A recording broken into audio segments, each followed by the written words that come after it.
moved over to North America at the beginning of this season, and there was a lot of eyes on them because they ended the season very strong last year with a $500,000 win at Gamers 8, winning the whole thing, and then getting top 4 at Worlds with that big win over Moist in the quarterfinals, which definitely set them apart. And not only that, they did very well at the spring and winter split major. And I think it's also fair to say they did struggle a little bit online in South America, so they weren't completely dominant within their own region. So we knew there was potential for them to struggle a little bit in the regional play. But we gave them a bit of leeway at the start. You know, top 8 is still a good result at the beginning. You know, the most competitive North American region we've ever seen, with multiple import teams and some of the strongest North American teams in history. And we let them off a bit because they looked a bit scrappy. Their hours were a bit low. You know, they moved quite close to the start of the season. So we let them off. And then when we went into the end of the fall and into winter, we got very concerned because at the end of fall, they decided to drop Kaio and bring in Lost. And from what we could tell, they dropped Kaio without actually having a plan on who to pick up in place. We heard stories of Rise, Justin, various South American players. Like it was madness. Like anyone who could speak Portuguese, come and join the team, right? And so then we saw them pick up Lost for the winter split, and it did not look good at all. And I predicted it wouldn't be good for them because I didn't think Lost fit their playstyle very well. They'd have to do a lot of changes. Lost had a very aggressive, fast playstyle that was faster than anyone else we'd ever seen in RLCS. And Yan was a very fast player. And where you take out Kaio, who was one of the slowest pad-focused players in RLCS, and replace it with one of the highest boost usage chasey players in RLCS, I was expecting this to happen. But then I didn't expect them to bounce back towards the end. And this just shows their hard work, their drive, their passion, etc., etc. And Furia have managed to pull it around and get 2 top 6s and a first at the end of the season. And I'm interested to see how the stats have changed and what's improved for them. Because there's clearly, with Yan and Lost, there's a lot of raw talent in that team that can just out-mechanic people. And then also we want to see how they've become the best team in North America on this particular weekend. So that's the results there. Then when we go into the most recent event, let's see their journey. So Furia quite low seeded in North America just because of their recent performances. So I think they're seed 10 going into this event. And they beat NRG first round. Solid performance. Play against Faze. Faze, I'm going to be honest, did not look good in some of the replays that I watched. So I'm not trying to discredit this win, but this is definitely not as big a win as it would have felt like last split or the split before. But Furia beat Faze here. Went on to beat G2. Again, G2 looking solid, but not that scary. So like these results, they're good, but they're like historically good, right? Like NRG, Faze, and G2, none of them are top 5 teams this split. So this journey to get into the upper bracket final was all through teams that didn't make the top 5. Now you could argue that's because Furia beat them along the way and so on, which is true, right? Like if Faze had won this, then there'd been a much likelier situation to go on and make a top 5 run. But like NRG, Faze, and G2 not looking as strong this split than we've seen in the past. And then against Spacestation, a very close series in the upper bracket final, and then the final. I would say it looked pretty decisively Furia's, right? Like you can see these wins here, holding a team to 1 goal while scoring this many goals across each game. Like there's not a single game where they didn't score more 2 or more goals, right? So they always were scoring, and then they were able to hold them to 1 goal in a lot of those series, in a lot of those games. That's like quite a decisive victory. You can see almost a similar story here. Like they never have a 0-goal game, it seems. In fact, let's have a look through the whole thing. There was 1 0-goal game there, no 0-goal games there, no 0-goal games there. Like they always score. Oh wait, no, this was a 0-goal game. I was looking at the wrong side. Okay, so there's like 2 0-goal games across the whole of the split. Let's see if it's similar for Spacestation. I think it's probably quite similar for Spacestation. Okay, there's a 0 there. I mean, Spacestation looked really good as well. Yeah, Spacestation and Furia look like the most structured teams in this event. Furia is more of an aggressive structure. Spacestation are more of a like spread out structure. So we'll see how that comes through in the gameplay later. But we do want to have a look at some of the stats. So what I want to do is I want to get early Lost stats and then compare them. Let's go regional 2. Let's give them one regional to work on it. You're a whole VOD over a few watch sessions. That makes sense. Was on a TES regional 2, so Furia's run was even more impressive from there. That's true. Wait for the other team to make mistakes over commit, and Furia made. I mean, there's to that certain extent for FaZe, but FaZe always used to be the most scary offensive team, whereas it seems like Cypical and Mist just aren't providing enough threat, and First Killer is trying to do everything. It's kind of like what typically happens to teams First Killers in, where they start to underperform.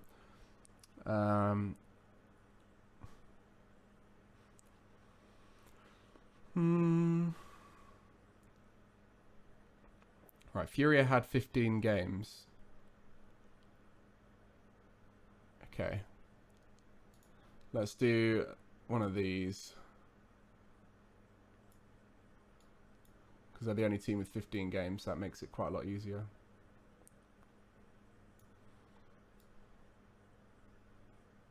Okay.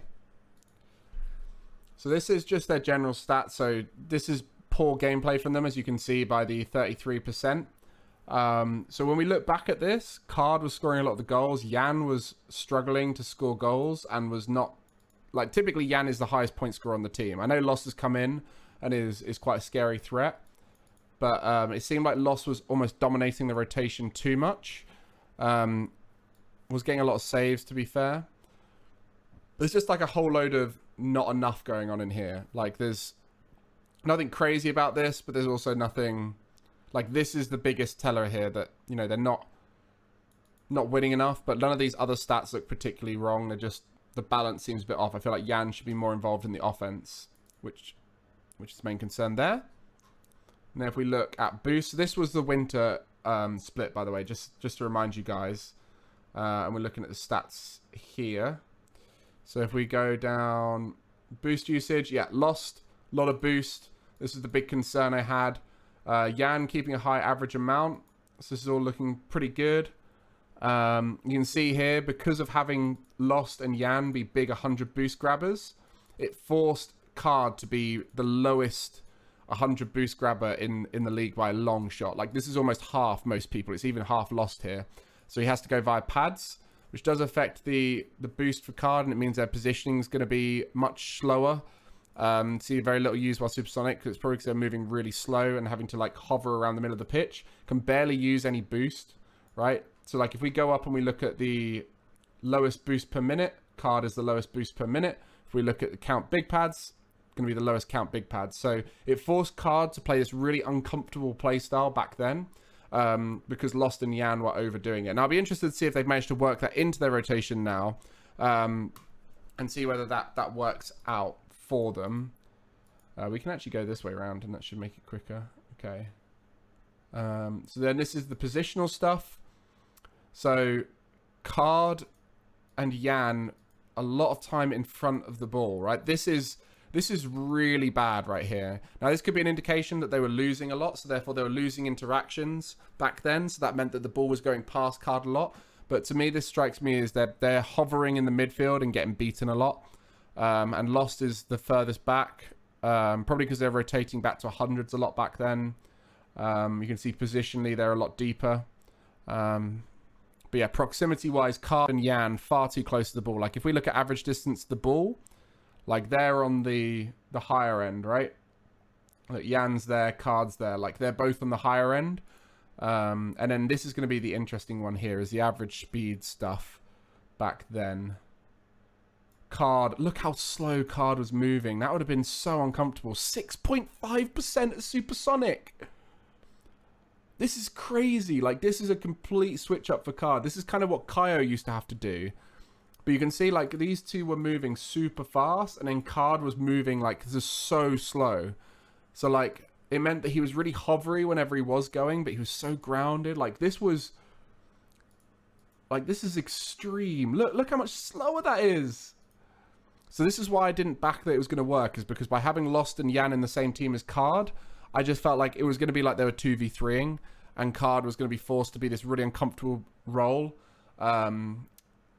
Now, we've looked at that. Let's have a look and see how that's changed going into Regional 3, which they've won. So I'm intrigued. Ah, god damn it, G2, you've also got 27 games. Okay, we should be fine for now. But it's going to be potentially awkward if they align up. Okay. So Yan, so Lost is still the highest points. That's good. So that means that balance is still there. Card is getting involved in the player as well, which is good. Lost gets the most goals, where Card is getting the most assists. This is interesting. So Yan is no longer the offensive, most offensive player in the team. Like Lost has taken on that role. Card is more assist focused. Lost is more goal focused. They're all getting involved though, which I think is fair to say. Like it's not that imbalanced. Lost is more defensive, it seems. So I think Lost plays that kind of come in last and sweep them.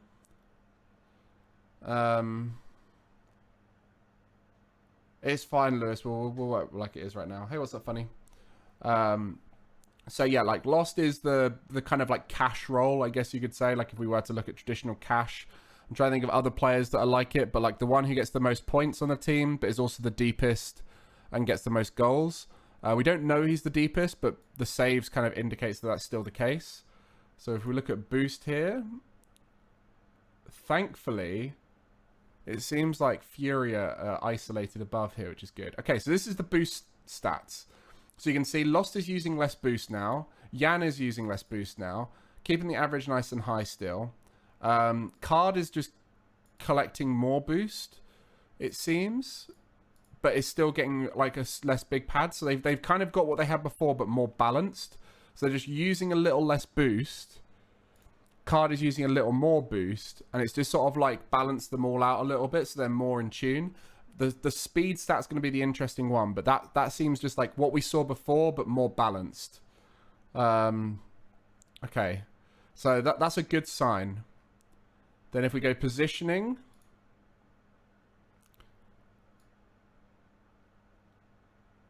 Okay. So this is so much better, right? They're getting behind the ball more often. Lost is still the deepest. They're all just closer to the play on average. Yan is spending a bit more time further away from the play.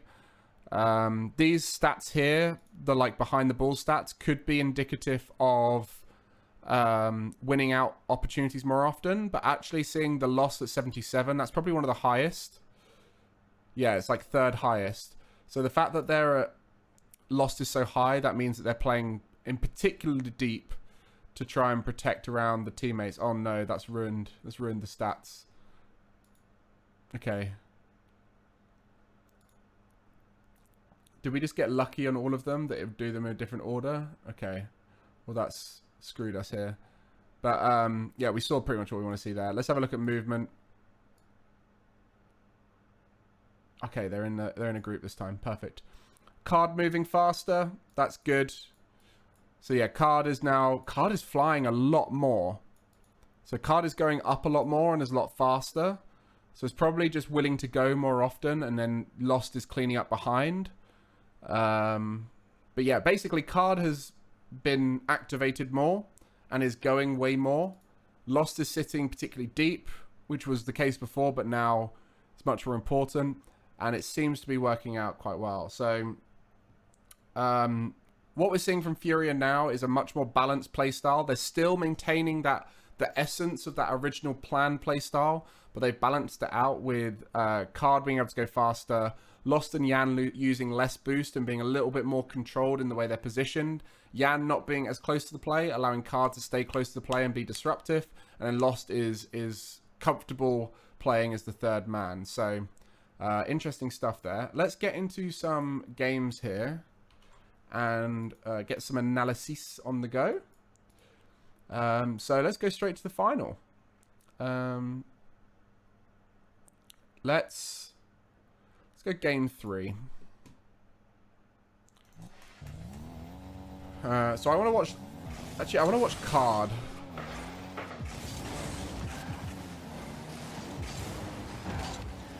Like I know Card. Oh, what a start! I know Card is a good player, But I'd be intrigued to go back and watch him in that winter split and see how much more different it was. But it seems like he's much more willing to go, like playing more like Itachi would, in a way, like just trying to be there and willing to not go, you know? It's like playing more like how Itachi would. Yeah, you can see there's a lot of essence of Itachi in this. And like if your teammate has it, card doesn't go. But if your opponent has it, card will try and disrupt them, right?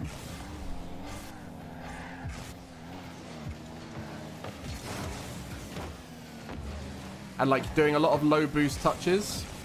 Yeah, I can see a lot of similarities with Itachi. I'd even argue that this is like a better version of what Itachi's trying to do.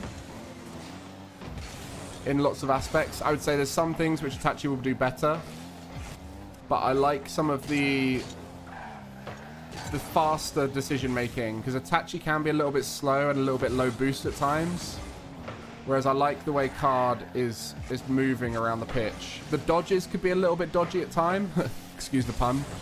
Just because they are very committal in their nature if you go for a dodge. See, like those kind of decisions there, just being willing to be supportive of the teammate, get out of the way, let your teammate have a go. Should have been a goal there. Like, you can see there, like, just a bit of a misread. It's hard to read those fast, though, especially when you're worried that your opponents are going to get it. You can sometimes rush those a little bit. One thing I'm noticing as well with Furia that's really good is that they're just willing to be a bit more patient, right? And, like, do a lot more of these fake challenges and forces. Like, you see there, Yan's got 100 boost, but he was just willing to, like, fake that in that situation, which is key. Because it now means that they're going to be in a much stronger position as a team with their boost management.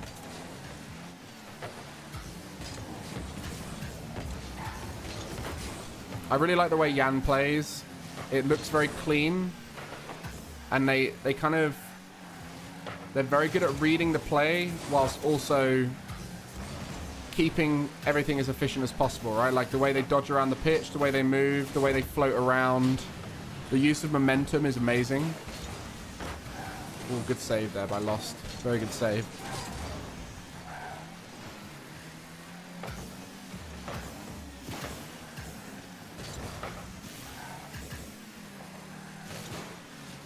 That's a very good touch. Lost coming in to save the day. Yeah, it's really interesting actually. Having your defensive player be one of your fastest movers is something that I've seen with a few players, but never at the speed that Lost is. And it's quite interesting because, like, Daniel's a very fast mover, and he tends to be the deepest player in his team when he was with old Spacestation. And then you've got Cash, who tends to be the most defensive position player, and he was always very fast moving. So, like, to have your fastest moving player be your most defensive player is interesting because it does mean that they get back quicker, but it also means that they're going to be quick to the ball. So in order to do that, you have to be a player that arcs around the pitch a lot. So if we watch Lost, we'll see how they're able to maintain that momentum whilst also being defensively positioned, right? Okay, this was a bit a good bit of breakdown from Spacestation. We're analysing Furia, so I won't go into too much detail there. But that was just good breakdown from Spacestation. They earned that goal. Just look at how fast Lost moves. Oh, I love that. The like holding of the dodge is something Yan and Lost do really well. Like save it for the right moment.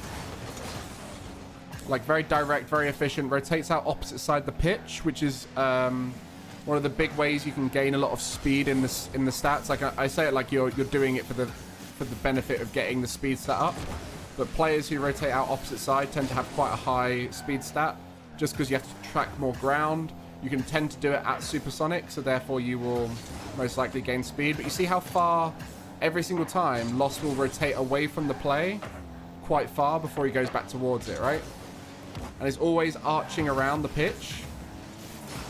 And I think this is, honestly, I think Lost is a great example of defensive positioning for a lot of people. Like if you're a mechanical player who wants to play good ranked threes and like play with your friends in a way that allows them to flourish, watch the way he rotates out.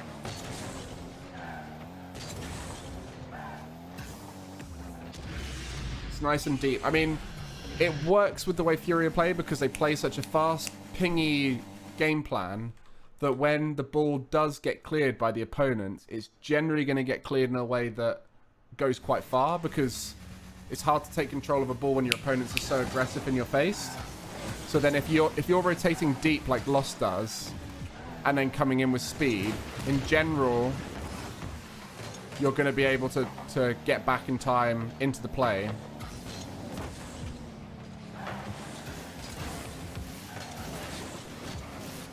Okay.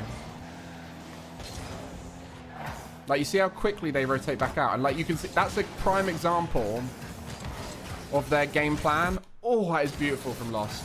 So this is a prime example of why their game plan works so well, right? So like they as a team, in fact, we're gonna use this opportunity to switch into this. Okay. So if you watch the way they're positioned, you can see, in fact, let me just put the team triangles on. You can see how deep their third is. It's like well into their half, right? And that means that they can let that ball travel all that way back if they're going to lose an interaction. So in this situation, Yan is very comfortable with the idea of being beaten because that ball is going to ping out to the last player. And then that's where that last player can come in. And you see how deep their new third is? And then once they realize that Lost has beaten Hoxer, they charge in. So they play in their own half as third quite comfortably. Let's just go to a new bit of gameplay here. Let's try and get a point when they're on attack.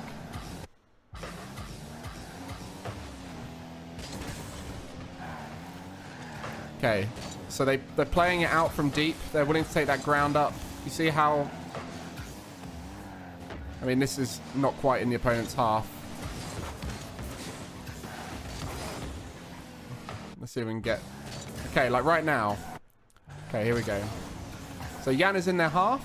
You see where Lost is position right now? It's sweeping in their own half. And then as they come in, they're willing to, you know, play with that space because they've got full control over the deep part of the midfield. You can see right now where Yan is coming in from. It's nice and deep. I mean, obviously they got demoed there. But you see how far away their third sits? And they play around that. They play around that because that allows them to lose out on a challenge and just let the opponent hit the ball to them, and then they can come back in. And it's because they're moving so fast, they have to be that deep. Because they're moving fast, they have to be deep when they push up, because otherwise there's not the room for them to push in on the ball. So you can see the difference here with Hoxer, if I just go back to the gameplay. So as Hoxer's coming in as third here, you see how much closer he's playing.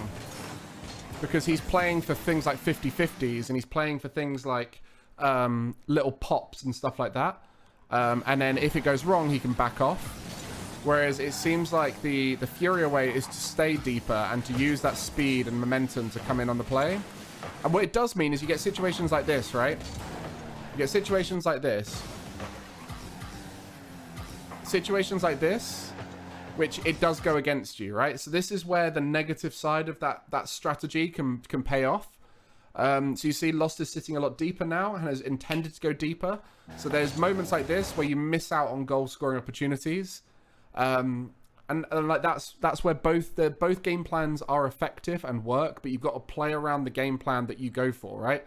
And so Furia know that they have a deeper third, whether they know it consciously or whether it's just part of the habits they've built up. They know they've got a deeper third, so therefore when they're pushing up, they're much more comfortable with the idea of just not going for the ball and letting the opponent bang the ball out. Or if they go for a 50-50, they're willing to 50-50 it and lose it quite fast, right? Whereas situations like that, consequently, you lose out on a window of goal scoring opportunity just by sitting a bit deeper. And that's fine, because like you don't have to necessarily score straight away after those moments. You see stuff like this? It's another example of when by being deeper as a team, you lose out on some pressure, like the reactive pressure, but it's much more sustainable and safer. I'm much more of a fan of the deeper positioning, the more spread out positioning.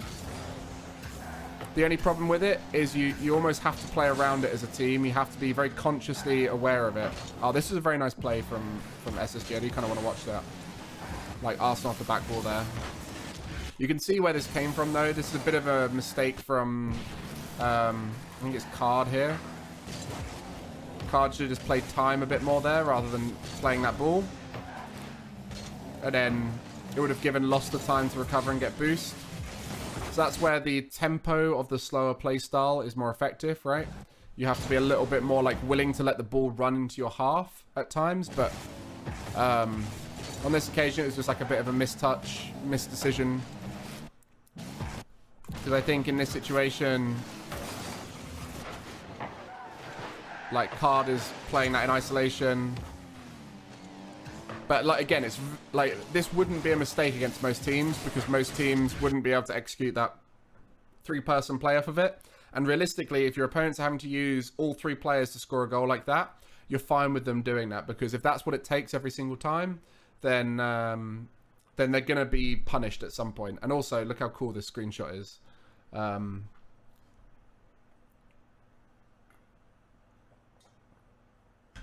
didn't know Furia had a new analyst, but I can see that they've improved in lots of ways. This is Grands right here.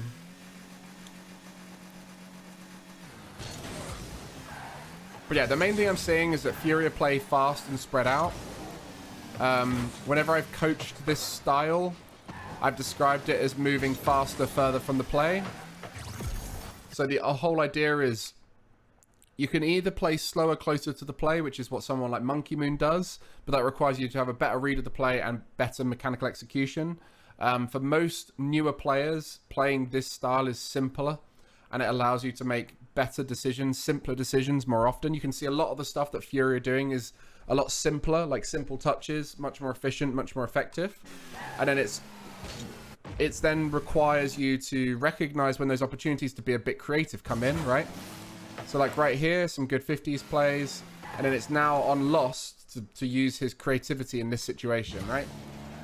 So boom, nice and spread out, has created a window. So now, like before this, it was kind of neutral, like no team was in control, and Lost has been given a position where they're technically still in neutral, right? Like you could say this is advantage for Furia, but there's 2 players out the play. It's currently a 2v2. Hox is overcommitting, but Lost has a small window of advantage that he takes by going for the boom to the ceiling and then leaves the ball, right? And so this creates an advantage by bringing Yan back into the play with the speed at which the hit was taken and then creating this bump play, right? So you've turned a 2v2 situation into a sudden 3v2 situation. So Lost has created an advantage situation through his creativity, and that's the smart thing about this kind of play style is you have to then create your own advantages through good touches, right? And like here, one thing we've noticed with Card in particular, and Yan has done it a little bit. Yan used to be a 100 boost player where every touch you'd go for was very 100 boost focused. Whereas what we're seeing a lot of these guys do, if you look up in the top corner up here, is they do these low boost plays where they don't take themselves out of the play much, but they take other people out of the play. So right here, Lost has brought Yan back into the play. Arsenal is therefore out of the play, and Lost takes another player out of the play. In fact, takes 2 players out of the play with that bump. So there's a little bit of luck with that bump, but ultimately, it creates an advantage situation. And like that kind of mechanical creativity is the hardest thing to integrate into these kinds of this kind of strategy. When you're playing a spread out, fast-paced, wide rotation game plan, creativity is less obvious. When you're playing close together, creativity comes very naturally, right? Because creativity is normally reactive. Creativity is normally catching people off guard with touches, right? If you're close to the play, your creativity could literally be, I've just beat the opponent to the ball because I was unexpectedly close to it, right? So that's where what K-Corp do is amazing, where Itachi is close to the play, comes in, disrupts the play, boom, they get a goal. Whereas when you're spread out like Furia, the creativity has to come from individual decision making and ability, and that's where it's a lot harder for the average team to replicate. And it's where it's playing into the skill set that Lost and Yan have, which is making touches and plays that break opponents down in succession, right? Multiple players in succession. So it's a very, I don't want to say safe strategy, because they did concede goals throughout the tournament, but it's one that I used to call it a 3-0 game plan. It's one where you're probably going to be able to create 3 or more goal scoring opportunities per game if you're good enough, and you're probably going to make it so that your opponent gets 0 easy goal scoring opportunities per game, right? So you're creating a game plan which is in favor of you in pretty much every game, and it forces your opponent to have to play well to beat you. And SSG did play well against them, and so SSG are breaking them down at times. SSG are using their own ability to slow them down, but what is fair to say is that pretty much every single game, Furia could score multiple goals and also not give away goal scoring opportunities through mistakes, right? Hey, Chimako. Welcome, welcome. How you doing? Buttery Hotness. Yeah, I've heard good things about him. What's up, Cracer? Who won in the end? Furia.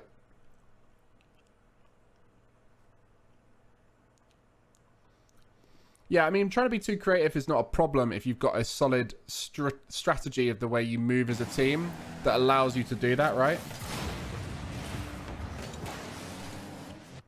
Yeah, it's a backers mod SOS plugin. Oh, good bumps.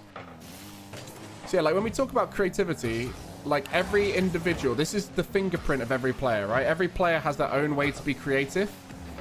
That was really unlucky there by Arsenal. Every player has their own unique way of being creative. And Yan and Lost's ways of being creative typically are in space with boost, right? Like we see here, right? This is prime Lost position. In space with boost. This is where Lost can be creative. It's where we know Yan can be creative.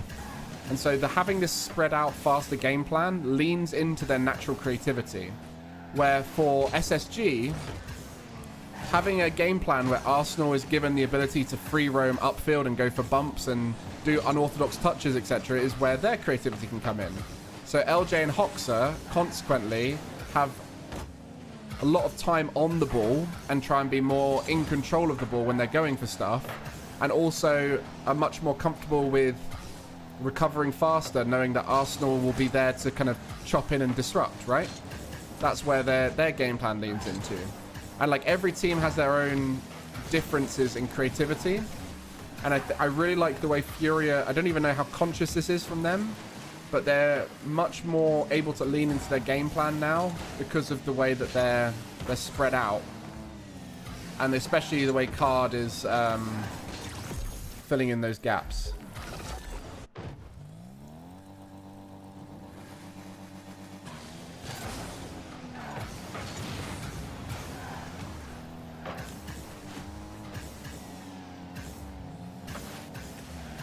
I have a whole YouTube video on how I do things. Actually, do you know what?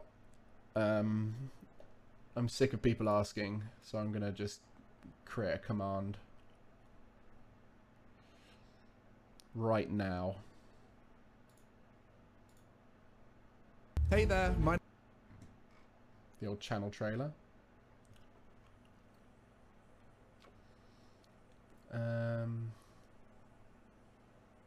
Where is the video?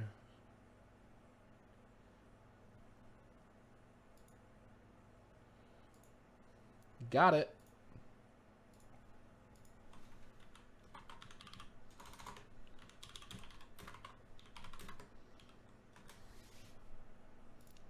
There you go.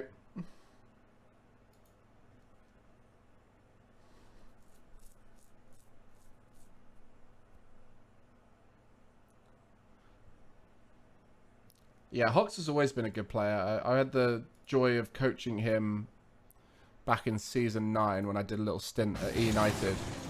And yeah, he was a good lad back then. I think he took a few knocks with some unfortunate scenarios. that led him to get a bit uncomfortable with his own ability. And you know, like, it's very hard when you're expecting to be on a top team and then suddenly you don't get that opportunity. So I think definitely struggle with some of that. Let's have a look at Furia versus G2. Just want to watch a game or two from this. I'm intrigued. Let's go for the final game. I'm going to be honest. I did just accidentally close chat, so I can't see your messages you just posted, but it'll be brought up now. There we go.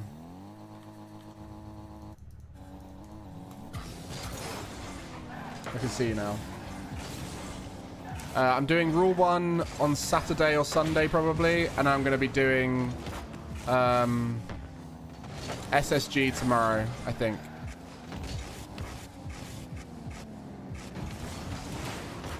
Oh, that was close.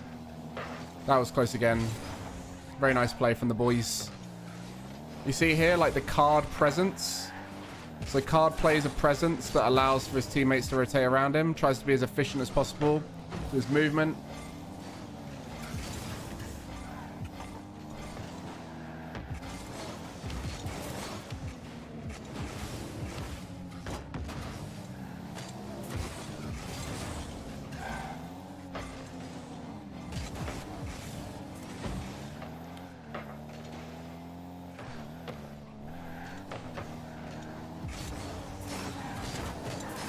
I'm trying to work out what you guys are debating in chat.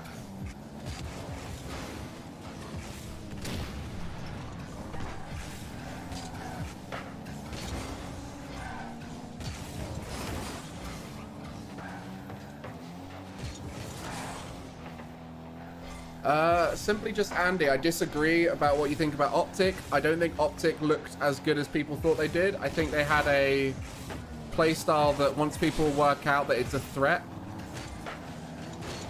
will be much more aware of it. Like, I'm gonna be honest, a lot of what won them games was opposition underperforming because they didn't know how to deal with what they were doing. But I do think their game plan has a lot of holes in it, a lot of inefficiencies. SSG is a lot more efficient as a game plan, a lot more effective as a game plan, and much more reproducible. Same thing for Furia, right? If Furia continue to play this way, I think they are a scary threat because it's a very reliable game plan. AJ was insane though. I mean, AJ on the ball has always been insane, right? I agree that AJ was insane, but I also think that AJ was very flawed in a lot of ways with the way he was rotating. In fact, that whole team rotates in a very unorthodox way, and when they didn't, they looked a lot better, so they can sort that out. They beat FaZe because FaZe got tilted. I think to a certain extent, they still have to do the execution, right? Like, I'm not trying to take away from Optic. I think Optic are a very good team and deserve to make the major. But I think a lot of people are looking at Optic through the on-the-ball stuff rather than everything else, right? Like, when you're watching a game of RLCS, the only thing you're focused on is the on-the-ball stuff. You're looking at the outplays, you're looking at the goals, you're looking at those big moments. You don't look at the everyday stuff, the stuff that is constantly going on, right? And Optic look really good as an on-the-ball team. AJ looks amazing on the ball. Retals looks very threatening at demoing. Magic Bear cleans up in defense very well. But, like, that doesn't bring out the inefficiencies in their boost management, their poor rotations that often leads to them conceding goals, and all those kinds of things, which are repeated and consistent mistakes that they're making.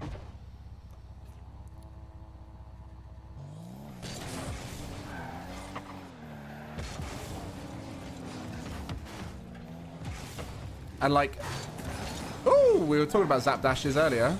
That's a situation where a Zap Dash made sense, right? Like, in those kind of situations. Very nice.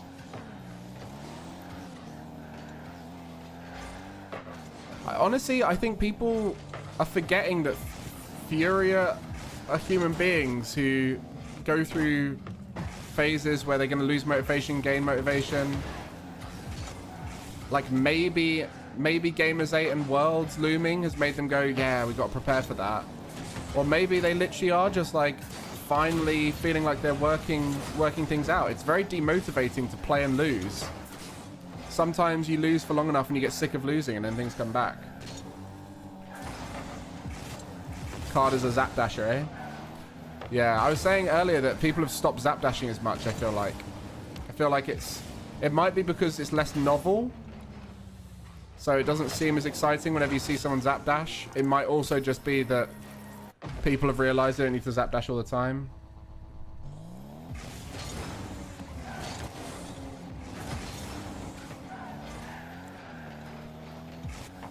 But I genuinely think with Optic, there is a world where FaZe played against them and didn't respect them. Right? I genuinely believe that is a possibility. Yeah, that's the whole thing. Like, people don't realize, like, the logistics of movement. And people will go, yeah, but Gen G moved and they were fine. And it's like, yeah, but Gen G, like, firstly, they're a bit older. Secondly, they speak English. Thirdly, who knows what their own individual scenario was. Like, perhaps they just had a more comfortable move, right? Like, moving creates turmoil and change. Roster changes creates turmoil and change. You know, like, playing against new teams in a league structure that's harder creates turmoil and change. Like, everything is... There's a whole lot of moving parts. Yeah. There's just a whole lot of moving parts for Furia that they've had to deal with, and it seems like they've finally settled and are working towards a goal. But then equally, they only just won the last regional. I know they came 5th, 6th in the other two, which is still a very good performance. But this is the best... This is the most mature Furia I've ever seen, right? The way they're playing is a very mature game plan. And just watching them against G2 there, you could see that it wasn't like... They weren't just out-meching people. They were very mature in their game plan, and it's very solid. Let's see, is there any other North America main event games? Let's watch them versus FaZe.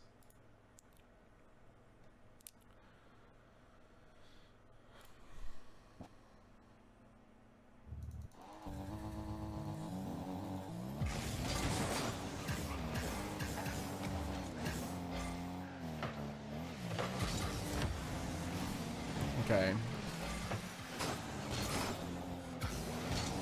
Yeah, like they're just playing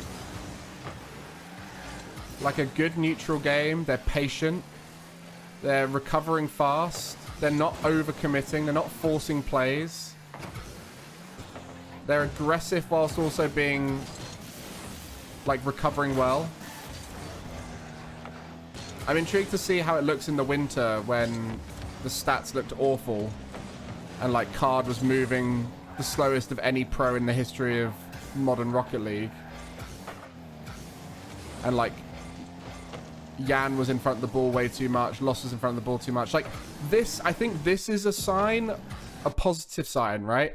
Now this sounds really weird because this is clearly a mistake right here, but this to me is a positive sign for this team, right? The fact that Lost and Card didn't commit here rather than double committed is a good sign, right? Because this to me shows that they are much more comfortable with the idea of not like keeping structure and not overcommitting than they are with the idea of forcing a play, right? Like old Furia would have double committed there and it would have been awful and they would have got in each other's way or whatever it was. But like you can see that they're very comfortable with the idea of just, you know, playing around each other, supporting each other, like leaving the ball for each other, being patient, staying grounded.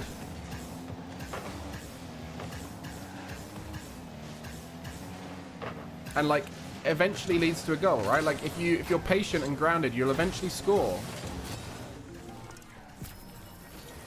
So good signs.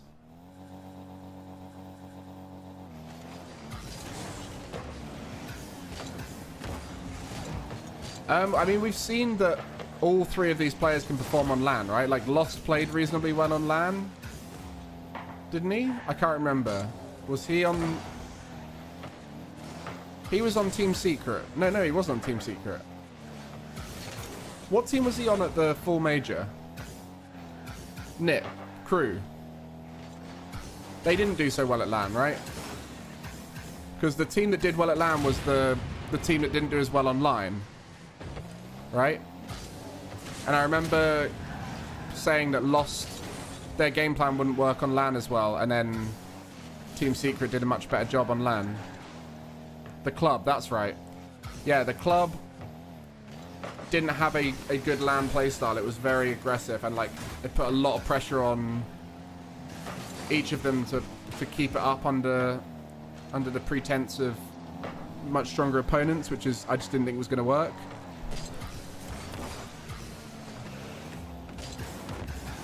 Because I was not a big fan of their playstyle, and I really didn't think it was deserved the respect and love that it got, even though it was working. And it was mostly due to the fact that it relied on the opponents to be a slightly weaker opponent. Anyway, we haven't seen Lost perform well on LAN, so that is a question mark. The club was changing it, okay. At Worlds, he looked good, fair enough. So there is potential. I also think the playing on LAN thing is so much less about the individual and more about the team environment. And I think Furia would be an amazing team environment on LAN. They've also been playing in boot camp, right? And playing in person because they've had to travel across to North America. I think that's likely going to do good for them. We've seen typically in the past teams that have played in person together tend to play better on LAN in general. Because they're used to playing in person. So I think everything leans towards Furia having the right environment for LAN. Do they not live together? I don't know their living arrangements. Yeah, it's more about the team than the player is, I think, the most important thing to remember, because obviously each player is 1/3 of a team. Oh, gorgeous. Yeah, each player is 1/3 of a team. The coach is also, I guess, part of the team. So I guess you're 1/4 of a team. You've also got the org environment, etc., etc. But the whole team is way more important than anything, right? Like, Fairy Peak used to not play super consistently well on LAN. Once he had K-Dop around, that helped a lot.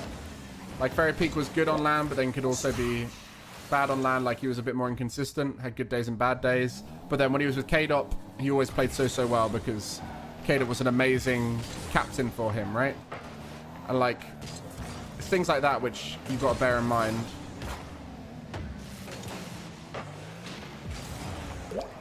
Lost is the hype man. Yeah, fair enough. I can imagine him bringing that energy.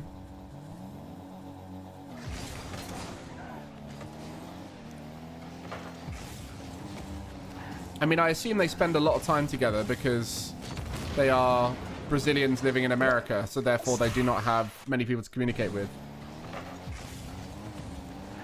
But it's so much about, like, when you're in a team on LAN, it's also about how you react out of adversity, right? Because in Rocket League, you are going to concede a goal. You're almost definitely going to lose a game. You're almost definitely going to lose a series, right? Like, only one team can not lose a series at an event. Maybe two teams might not lose a series. Well, I guess with the double elimination, someone's going to have lost a series to win the event. So, like, dealing with that is the most important thing at LAN. Because there has been some teams in the history of Rocket League where they look great until they lose, right? Or they start losing. Like, think of Dignitas at the full split last season. They looked great until they didn't. Unfortunately for them, they didn't get a chance to bounce back from that, but sometimes losing is key for people to play well under pressure when things start going wrong. Because, like, when Vitality won the World Championship in Season 7, losing the day before was the best thing to happen to us. Right? So it's a lot of the time it's how you react to losses that's the most important thing.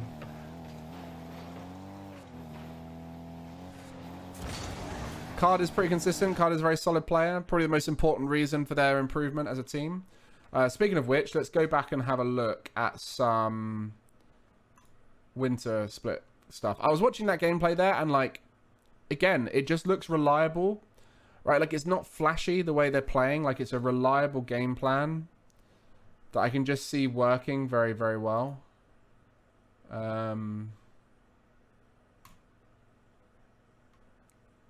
Which group were they in? Let's take a guess. Group C. No. Group D.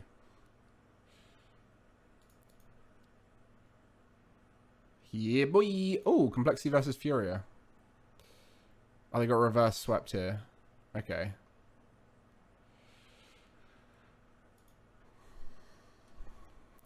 That's not what I want to do. I'm trying to get a close game here.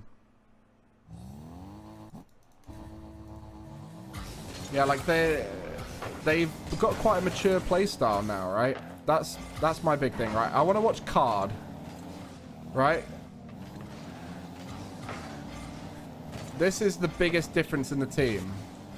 Like, look at how slow Card is moving.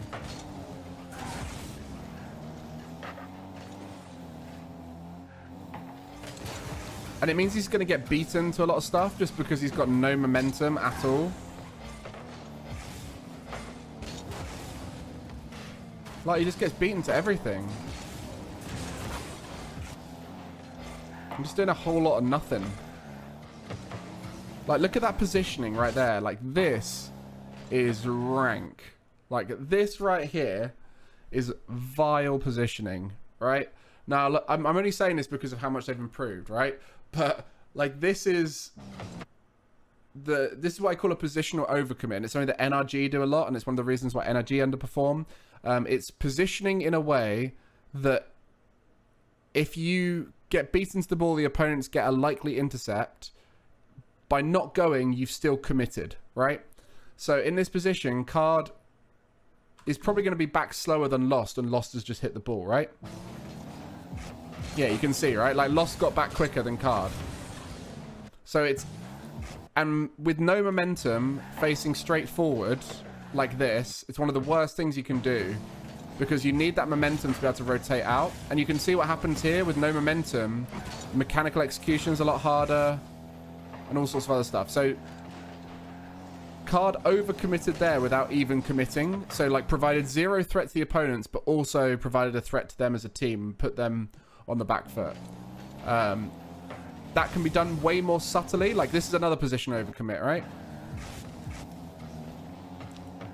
Wasn't as bad, but it was a positional overcommit. And so Card is perpetually positional overcommitting.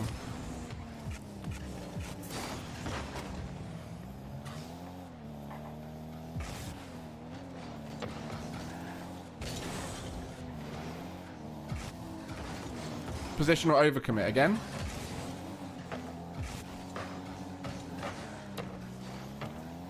Positional overcommit. You see this positioning right here? Yeah, like, it's just constant. And what it does mean is you can punish people in like this is bad from complexity. But it does allow you to punish people. But it's like, it's way riskier, right?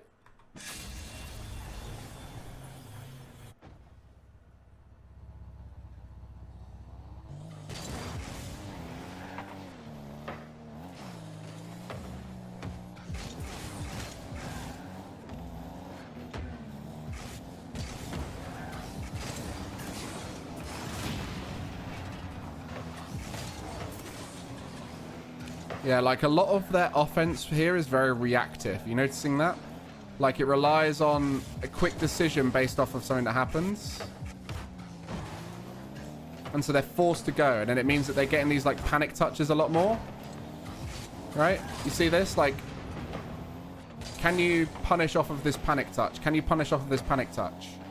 And it's because they're, like, closer to the play in a way that's quite uncomfortable. And, like, I'm sure a lot of you are watching this and thinking this isn't too bad. And I'm like, I'm sure this isn't their worst series, right? Because they're against Complexity. They know them well. There's a bit of a grudge match. They're probably way more alert. It was also their first game of the day, so they probably haven't got tilted yet if they are getting tilted. But, like, just the general... the general vibe here, especially watching Card, is concerning. And Yan is taking forever to get back as well. This was seen in the stats. I'm not just saying that because of that moment there. But like you can see he's playing in front of the ball way more, which then means they can't do as much. They haven't got as much room to do what they want to do. And it was very reliant on Lost popping off and carrying. Nice little chain dashes. You see how close they are, right? Like you see again here with Lost. Super close to the play. So it's very reactive. Has to go for that reactive. By going for a single jump dodge touch, it's a lot more it's a lot more likely your opponent will beat you to it. But realistically, like say Lost was I know he's just landed, right? But again, it's like way too close to the play. Everything's just way too close to the play. They're all very close together. You see right there, single jump dodge touch. Now they're having to like recover the situation, use a lot of resources, use a lot of boost. They might even get punished for it. Look how close together they are. Like right behind Card there. You have to react to the opponent's touches. Like there. This touch from Card, right? Lost has a small window here where he can go for it. And if he goes for it here, he might beat AJG. But he can't tell right now, because it's such a quick reaction, whether with 60 boost, going straight away for this ball is worth it, or whether he's going to be able to take his time, because everything's so much more like reactive in the my last touch as a teammate from Card here has put me in a position where I have to choose instantly what I do. So you're going to make more mistakes, you're going to make more misreads. In a situation, Lost probably chose correctly not to go there, but then they have to react to the opponent's touches. And you can see right here with Card, upfield, 30 boost, has to choose whether reacting is a good idea, does so, but now like Yan has to try and choose whether going for a play is worth it. It's probably not worth it. So there's just not as many good situations for them to play off of, and they're going to be a lot more double committee because there's going to be situations where they have to go rather than situations where they can choose to go, right?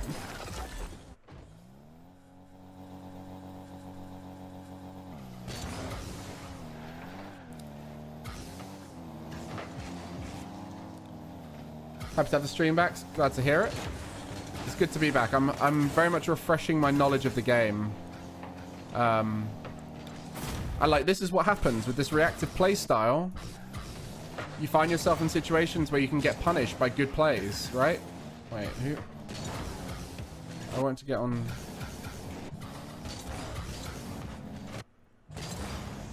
So like a good play from your opponent, like CRR's play right there,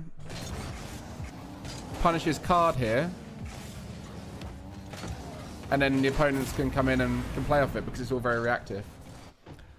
What series is this? This is from Winter Cup, so Regional 2, where we looked at some of the stats earlier, and basically I'm just seeing how far Furia has come, how much they've changed their game plan to be more spread out and less reactive.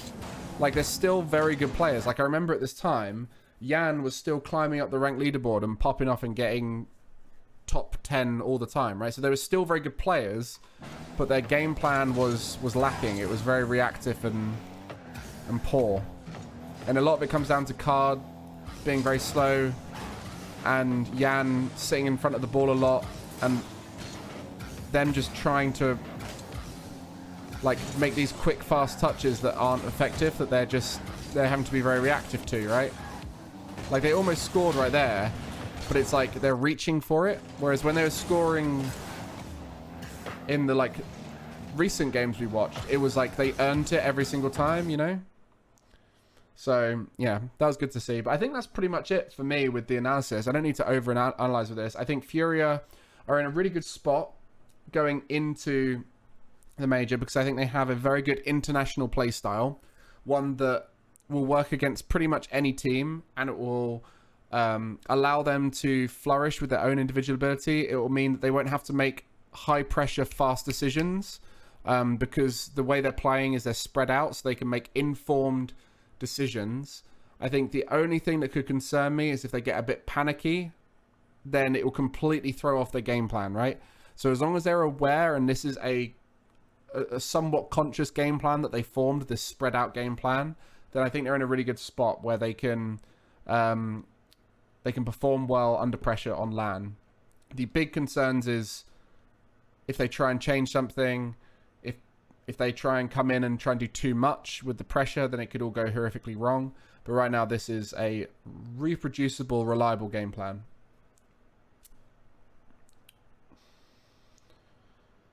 Howie. Do you think they're going to keep this playstyle for a while? I think they should, yeah. I mean, it's a very good playstyle. It's how I've always wanted to try and get my teams to play a lot of the time. You can't always play like this.